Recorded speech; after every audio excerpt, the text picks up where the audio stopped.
Our genome is an interesting beast. We know DNA is sort of a cell's instruction manual, a guide to produce important proteins, but it's still mysterious. In fact, about 99% of our DNA is what we call junk, or non-coding DNA, which isn't translated into proteins at all. Meanwhile, audiovisual media in all its forms is an interesting beast. We use it to tell stories, but it's far from perfect. In fact, about a third of modern television is advertising. Let's put two and two together. But first, a word from our sponsor, Tentacle Curlers. Or something, I don't know, whatever. If an alien race studied humanity, they might look at, say, YouTube. You and millions of other humans are watching YouTube right now. An alien observing us would want to know what the big deal is. From the point of view of an extraterrestrial without our visual culture, what is YouTube's purpose for humanity?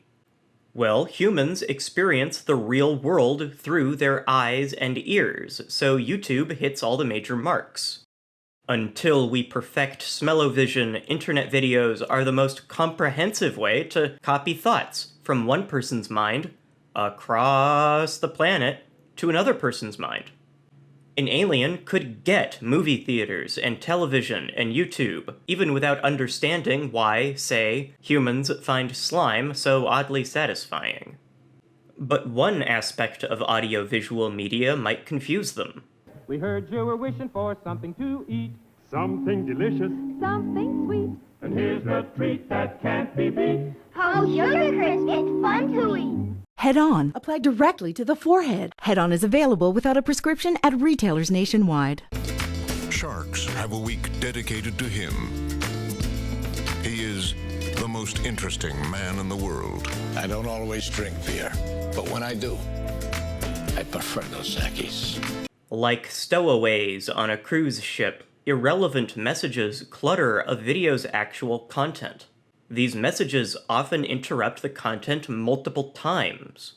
Some messages camouflage themselves to appear within the content itself. How do you even drink that? Because it's delicious. What? Sweeter, bolder, better. It's open! Come on, Michael, it's game time. Get your Hanes on, lace up your Nikes, grab your Wheaties and your Gatorade, and we'll pick up a Big Mac on the way to the ballpark. Humans interrupt their own otherwise efficient thought transfer process to discuss unrelated objects. Totally different movies and channels, whether television or YouTube, might waste minutes of runtime to talk about the same irrelevant products.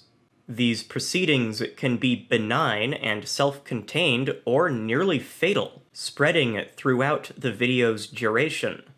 Some channels are devoted to nothing but these segues. What are the aliens to think?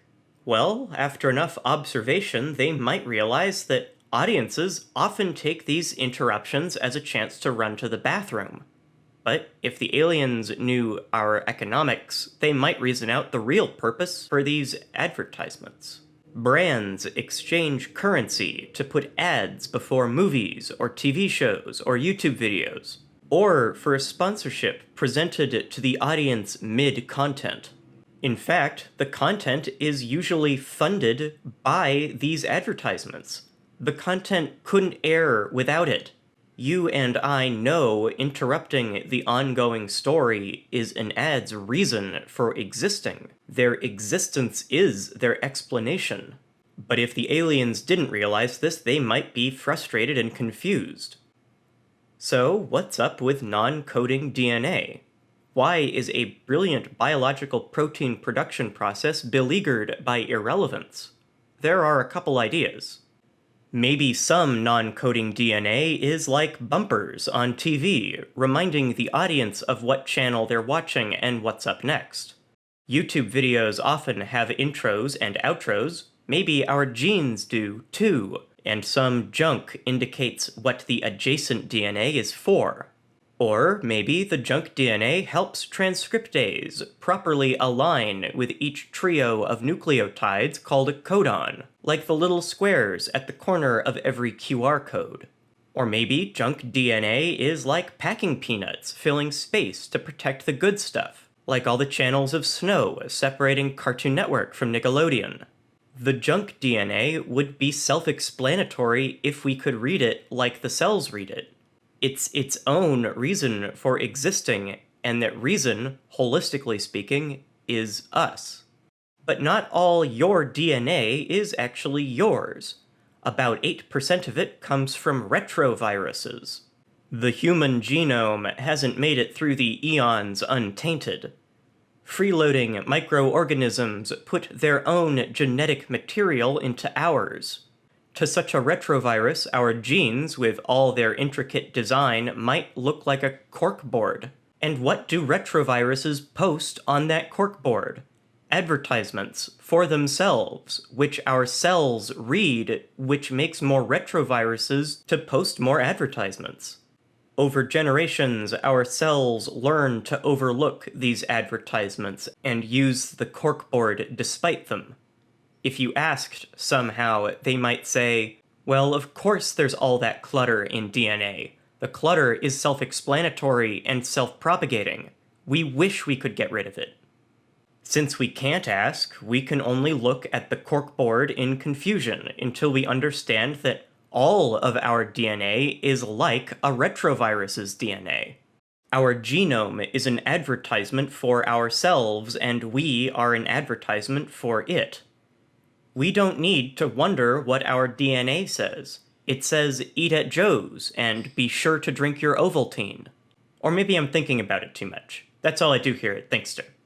I think what I'm trying to say is that just like a chicken is an egg's way of making another egg, and just like a host is a retrovirus's way of making more retroviruses, our society is just an advertisement's way of making more advertisements. Everything is a product and an advertisement for one. And not only is this an okay way to be, it's also the only way to be. Existence occurs at the mercy of branding. Speaking of which, let's thank these squidlings and elder squids supporting me on Patreon. Subscribe, because I post a video every 2 weeks or so. And read my story on ted-writes.com about an ultramarathon runner who bets his legs he can win a race against a horse. And order your tentacle curlers now for free shipping.